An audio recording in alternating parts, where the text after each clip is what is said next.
voir leur addictologue que tous les 3 mois. Donc c'est souvent insuffisant en sortie d'hospitalisation. Donc l'idée c'est de tenir aussi au courant ces addictologues. Donc quand les addictologues notamment viennent vers nous et nous disent bon bah est-ce que vous avez des nouvelles de tel patient, est-ce que ça se passe bien? Donc l'idée c'est de faire de la coordination, mais en aucun cas on vient remplacer un suivi qui existe déjà. Ouais, donc vous pouvez, il vous est possible de pouvoir entrer en contact avec leur addictologue à eux et d'en faire un rapport par rapport à sa situation. J'allais dire, à la fois, c'est de faire le relais, Ouais, de pouvoir se coordonner sur les situations les plus complexes, que ce soit avec les médecins traitants ou aussi parfois avec les XAPA ou les addictologues de ville. Et surtout, sur un moment qui est très charnière, c'est-à-dire la sortie de cure, pouvoir vraiment avoir des soins très très renforcés pour éviter de rechuter en fait. ouais.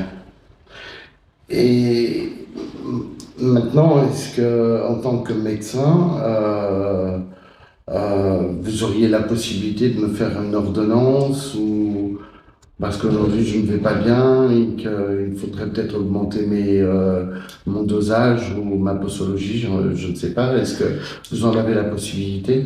Alors aujourd'hui sur EOS, on a la possibilité de faire des ordonnances. On insiste sur le fait que ces ordonnances, elles sont ponctuelles et elles doivent pas remplacer une prescription qui est habituellement renouvelée par le médecin, soit addictologue, soit le psychiatre, soit le médecin traitant.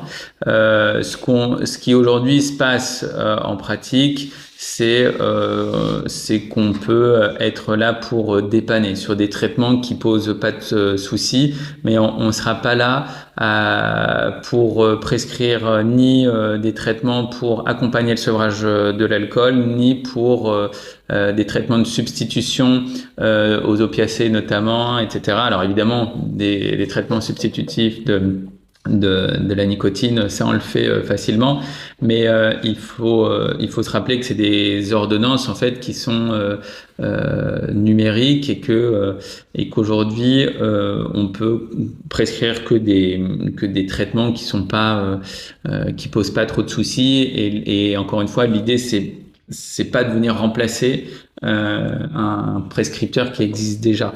Donc, quand il y a des sujets un peu particuliers, on essaye de se mettre en contact avec le prescripteur habituel. Mais aujourd'hui, on demande aux patients quand même de ne pas compter sur la prescription, même si on peut le faire, parce que on ne veut pas être vu comme des prescripteurs qui ne sont là que pour prescrire, quoi. Mais j'entends opiacé dans ce que vous disiez par rapport à EOS, on reste vraiment dans l'addiction alcool-tabac. On s'ouvre un petit peu quand même.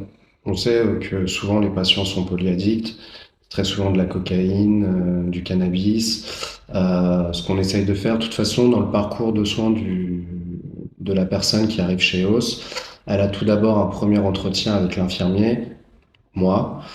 On essaye un petit peu d'évaluer quelles sont les difficultés et quelle est la motivation du patient aussi. Et en fonction, on essaye de les orienter du mieux possible. Soit on est en capacité de leur offrir des soins chez nous et donc ils rentrent dans un parcours EOS. Et si on estime que le cas est un peu plus complexe, ça nous arrive de réorienter vers le médecin traitant pour avoir des prescriptions, pour initier un suivi aussi, parce que parfois il y a des personnes qui nous sont orientées et qui sont toujours très alcoolisées, et donc parfois un sevrage est nécessaire. Donc on fait l'évaluation au départ avant de voir qui on peut prendre chez EOS ou pas. Le but, c'est de pas mettre le patient en difficulté aussi.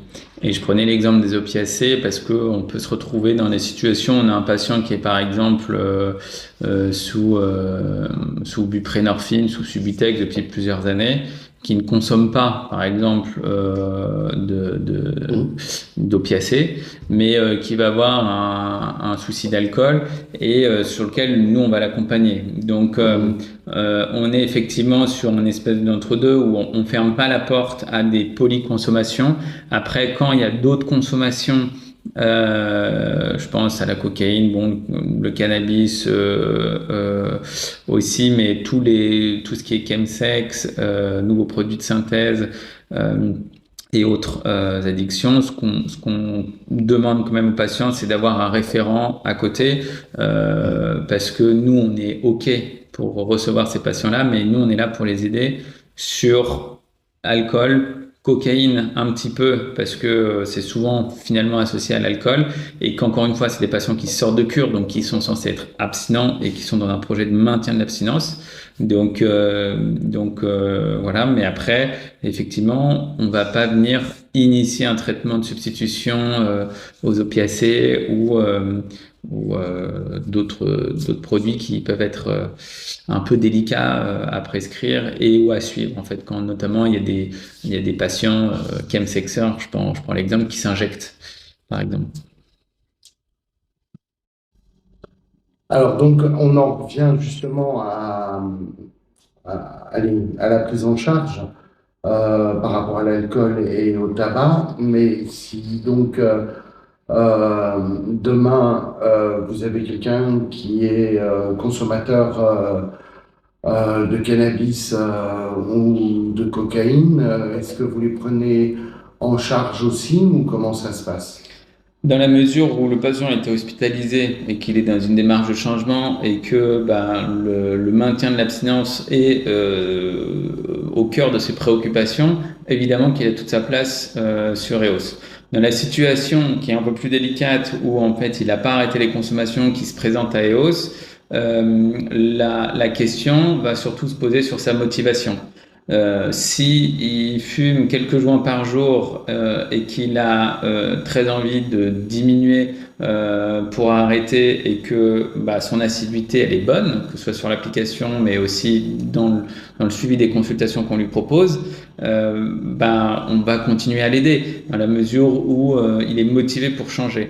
Si, à contrario, il consomme de la cocaïne et qu'il vient pour arrêter le tabac sur EOS, et que en fait finalement ces consommations de cocaïne posent des soucis sur tout un tas de choses, là nous on sera obligé quand même de le confronter aux contradictions, c'est-à-dire que c'est bien d'arrêter le tabac, mais si vous prenez encore 3 grammes de cocaïne par jour, en fait ça servira pas à grand chose d'arrêter le tabac, dans le sens où nous ce qu'on a envie de faire, c'est d'aider les patients à changer durablement sur leur consommation de produits.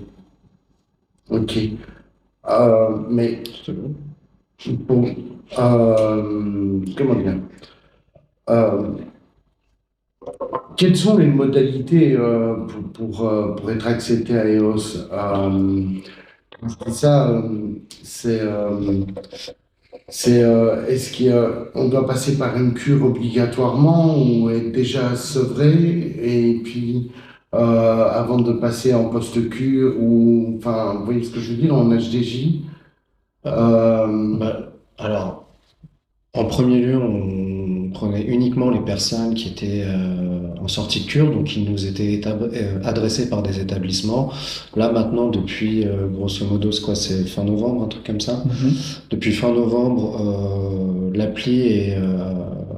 vous pouvez avoir un accès pour tout le monde, avec une utilisation ou en autonomie ou non d'être contacté par la clinique EOS pour avoir plus d'informations sur et les outils et le suivi qu'on propose. Mais donc on a ou un adressage pour personnes en sortie de cure ou j'allais dire c'est pas une très belle expression mais un peu le tout venant aussi.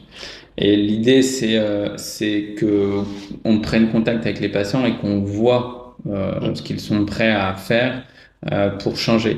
Et effectivement, quelqu'un qui va être un gros consommateur, je prends l'exemple de l'alcool, si il est dans une démarche d'être abstinent, alors c'est un cas un peu particulier l'alcool parce que c'est le seul produit dont le sevrage brutal peut être mortel.